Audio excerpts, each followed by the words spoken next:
We just came out of the house. We had went to the bus. Remember the bus?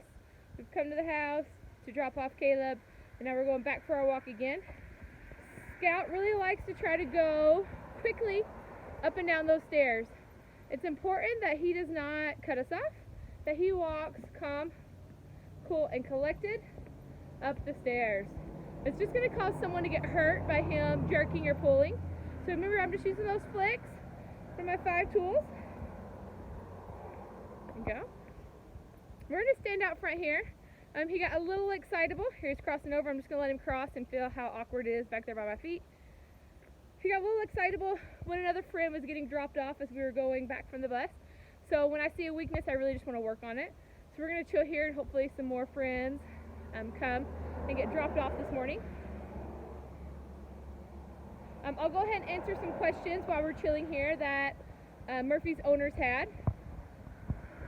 One question was, what about when new people come over?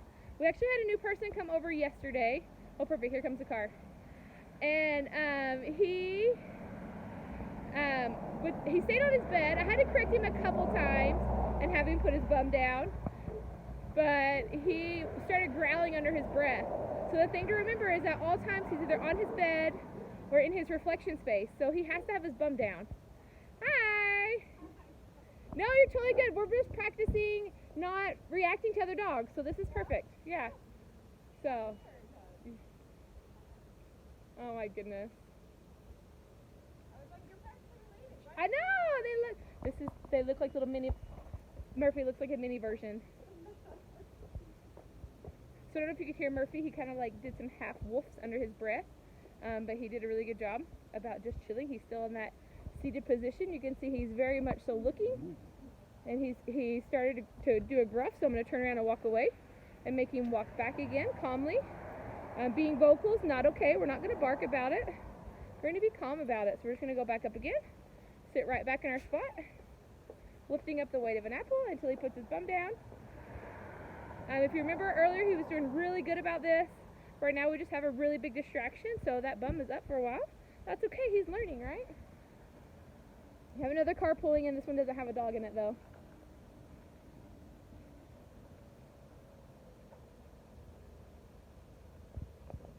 We're just practicing sitting here as people we don't know pull in and out of the driveway and come and go. Okay, so yesterday I was saying that we had someone come over he didn't know. Hi. And that's okay. He started growling and doing kind of like this, and what we did is we just ignored it. He needed to stay down in a sit position, but I didn't go over and acknowledge him or anything until he was calm, cool, and collected and sitting wonderfully. Then I went over and loved on him. I just had the person ignoring. But it was interesting when people walk in, like they own the place, like they're friends of us or their kids. They do great. Here he stood up, looked up the weight of an apple. This was the mom of a friend, so she just kind of walked in and just kind of stood at the door and was like, "Oh, it's a new dog," and was a little not nervous, but acted a little nervous. That made Murphy react. So if you just tell people, just come on in, just walk past the dog. Murphy needs to be on his bed. He doesn't get off and greet anyone. He doesn't move other than a sit or a down. If he stands up, you're going to correct. So when new people come over, everyone's just going to ignore him. If he can be calm, cool, and collected, and the people can be calm, cool, and collected, they can go up and pet him. But as soon as his bum leaves that bed, it becomes like a game of red light, green light. Green light, bum is down. Red light, bum is up. If he gets off of his bed, game's over. We don't get to play for a little while. We don't get to do the red light. Oops, sorry, the red light, green light game. So it's important for him to learn how to be calm, cool, and collected. Yes, most of the time the humans accidentally taught the dog to be excited and to jump on them every time they see him. And this is where it gets tricky, especially as a mom, is we really do just have to reteach our kids. All right, I need you to be calm when you see him. We want him to learn to be calm so he's not jumping on everyone. We have to learn to be calm also. Because if I walk up to him and I'm like, oh yeah, come on, right? He's going to react in the beginning. Eventually you can do that and he'll be awesome. And he'll just like wag that tail with great fury. But in the beginning, he just doesn't have enough impulse control yet. So you're going to have to tone it down. But then once he gets good at it, you can go up to him with all sorts of excitement and energy on his bed, and that tail will just wag like crazy, but he'll be able to control himself. I'll make a video of how to get him in and out of his crate or out of the reflection space. I don't actually have him in the crate here. We have in a reflection space. but I'll make a video of how we do that. But basically what I'm doing is I'm using the same techniques I do when he's on the bed, when he's loose in that reflection space, so that I give him that distance pressure. He puts his bum down and he's got to be chill before he goes outside. So that's why that bed work is so important. You have to do it when there's no distractions, when you make up distractions, and when there's real distractions. Otherwise, you won't be able to do it when he's loose in his reflection space, right? The next question was, can he have free play in the house? This one gets tricky. Yes, if you have a dedicated room that is just free play.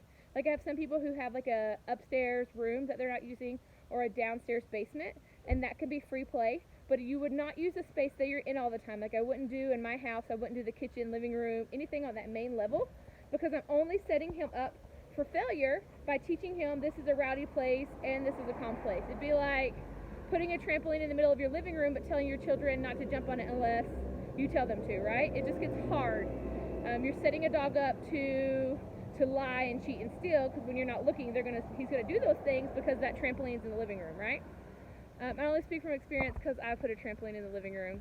It was great for a birthday fun, but it was not my best mom moment. Okay, so don't set him up for failure by teaching him that it's okay to run and jump and play in this space, and then when he does it when he's not supposed to, you're getting mad at him, right? Eventually in the future, he'll be able to tell the difference of when's free time and when's reflect time or chill time, free play time versus bedtime and just normal living time. But he's not going to be able to do that for months down the road, okay? So it's going to be a hot second before he can do that. You can see this whole time, I've been staying at his side. Every time he gets up, I lift up the weight of an apple and I readjust.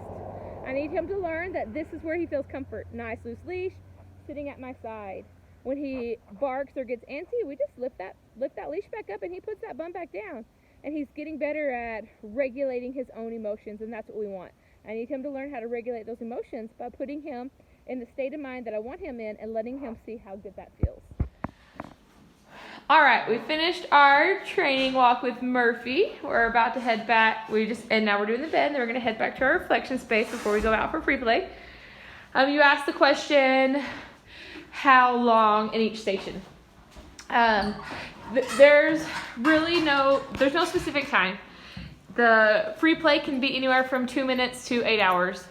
The training walk can be anywhere from 2 minutes to a couple hours. The bed can be anywhere from 2 minutes to 8 hours. The reflection could be anywhere from 2 minutes to 10 hours.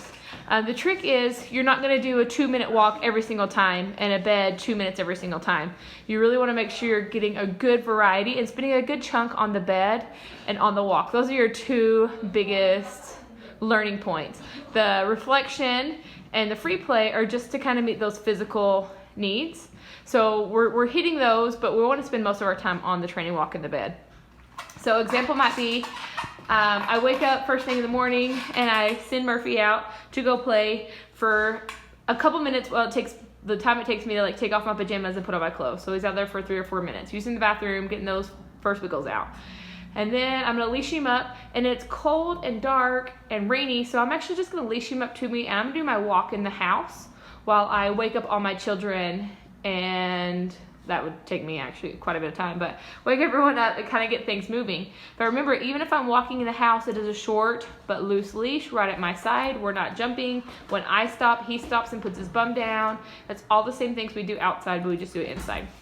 And then he moves to the bed, and he sits on his bed for 3 hours while I make everyone breakfast, get everyone ready for school, clean up the breakfast, get everyone on the bus, and whatever else that looks like. And then I move him to his reflection space while I run to the grocery store for an hour.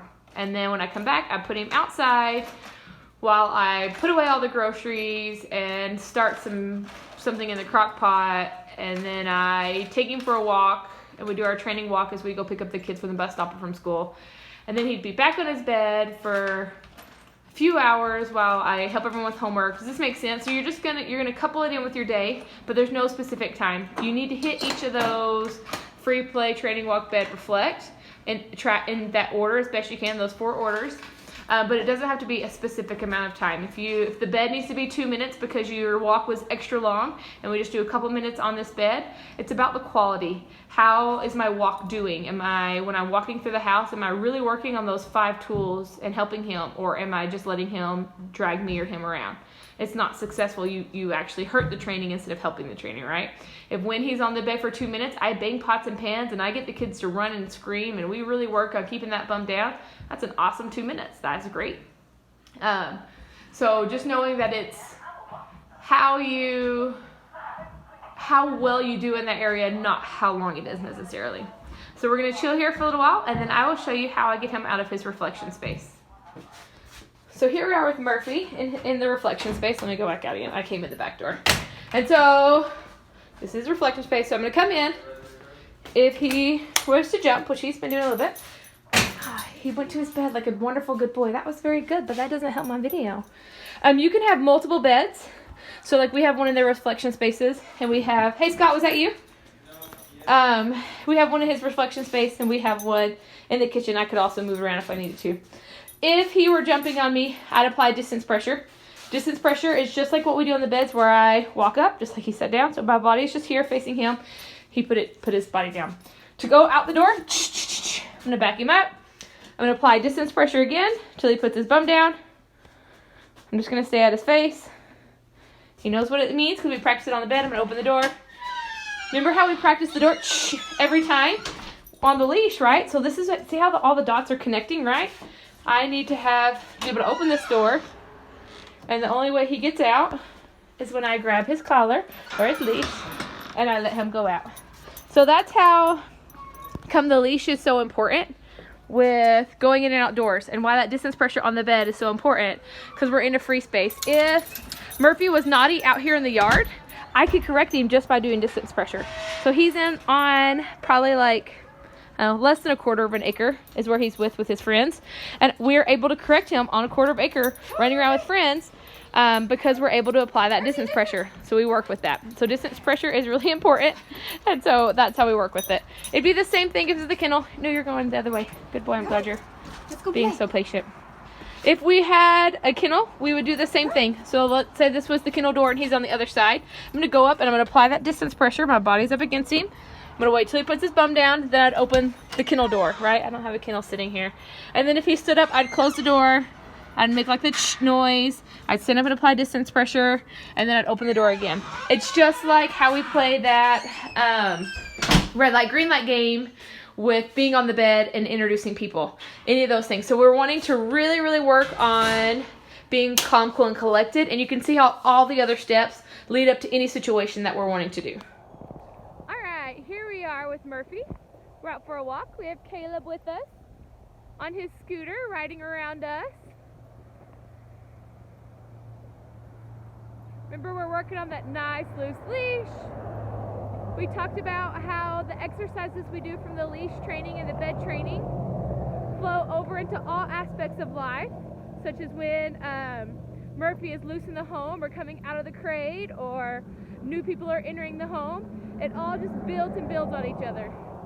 So if you have any questions about why or how to do the walk or the bed, those are the two most important parts. Those are the only parts of the training program, is the leash and the bed. So it's really important that both are done successfully so that Murphy has the opportunity to learn and grow. So we talked about the 5 tools. We have the zigzags, the flicks, the resets, where I pick up the weight of an apple, puts his bum down. And we have the, I actually don't remember which ones I said, so I'm going to say them again. The zigzags, the rollbacks, the flicks, the direction change, and the reset. And we have 5 tools we can use to accomplish having that nice loose leash. I'm going to do a roll back here because he still just has a little bit of pressure trying to catch up to Caleb. So the leash walk, and then we have the bed where Murphy's in the calm state on his bed, either in a sit or down position. Learning how to be off leash and controlling those impulses.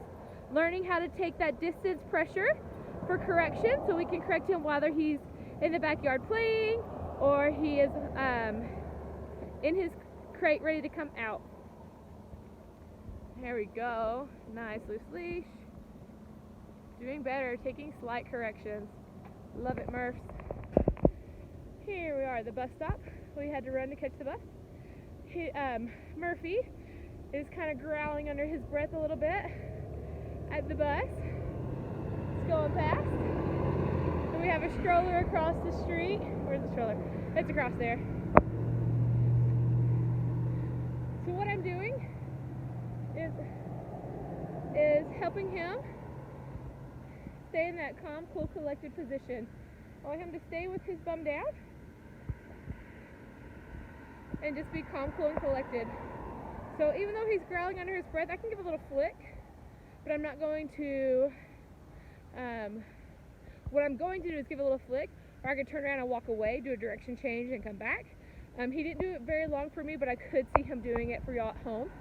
So what I would do is I'd use my change of direction, or I'd do a quick roll back where I walk backwards and have him come. I was able to correct him with just a quick little flick, and he was good to go. So noticing that he needs to be in a calm, cool, collected position, and at my side. That's what we're going for.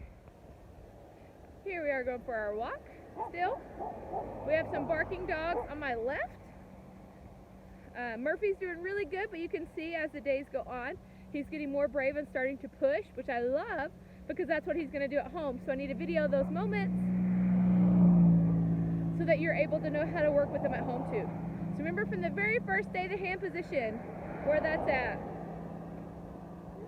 Nice, loose, but short leash so that he can't get in front of me without feeling pressure on that leash. We want to walk together. There, you can see when he's getting in front, the leash gets tighter. Now he's dragging behind. There. I don't know what that one was. That was a trailer he was obviously very interested in. I'm going to do a reset. I've done some flicks. I did some zigzags. But I haven't put his bum down. He's just getting a little excitable. Remember, I have 5 tools I can use. I forgot another question you asked me was, they have 2 dogs in the home. One dog is where they want the dog to be. It's behaviorally right what they're wanting. Murphy's going through training. Does Scout, the other dog, need to go back to the training also? And the answer is no. As long as Scout is doing what you want him to be doing, he is golden. It's kind of like your children. I have a 15-year-old daughter and a 6-year-old daughter. My 6-year-old daughter has different privileges than my 15-year-old daughter. Just because my 6-year-old daughter can't be trusted to go all over town by herself doesn't mean that my 15-year-old daughter shouldn't be able to, right? Each one will earn and learn at their own pace, and that's okay. And if Scout needs to go back to some training because maybe she's not doing everything you want, that's fine. But if Scout's doing great, then she doesn't need, I don't remember if Scout's a boy or a girl, sorry, doesn't need to lose privileges when they've done nothing to lose privileges for, right? Murphy, however, has not earned those privileges. He doesn't have it together enough to have those freedoms. But eventually he will, and that'll be perfect. So it's just working to the level of each dog. And if Murphy loses privileges after he's earned them, that's totally fine. Scout doesn't need to lose them also. Murphy's just going to have to earn back up to those privileges again. So it's just learning that each dog's an individual, and they each get individual freedoms based upon their behavior. Alright, so we're just practicing that patient sit. I told you we do it a couple dozen times on our walk. Anywhere from 1 minute to 2 minutes. Oh, here Caleb rode up on his scooter and is petting Murphy. Murphy is keeping his bum down, even like laying down a little bit for him. That's beautiful. Here's Caleb's scooter that he rode over. Good job up. Murphy stood up before I said it was time to go. So I just lifted up the weight of an apple. He stood up again, so I'm lifting up the weight of an apple. And I keep positioning myself by his side. So people can come up and pet him as long as he keeps his bum down. Okay, let's come up and pet him again. And he's doing a great job being calm, cool, and collected. So there he stood up. I'm going to lift up the weight of an apple. And I'm going to position myself right back beside him again. He's fidgeting with the leash, so all I'm going to do is I'm just going to fidget back. Give little like half flicks, and just so he knows, just leave it alone. It's just there. And then when I'm ready, we'll start going on our walk again.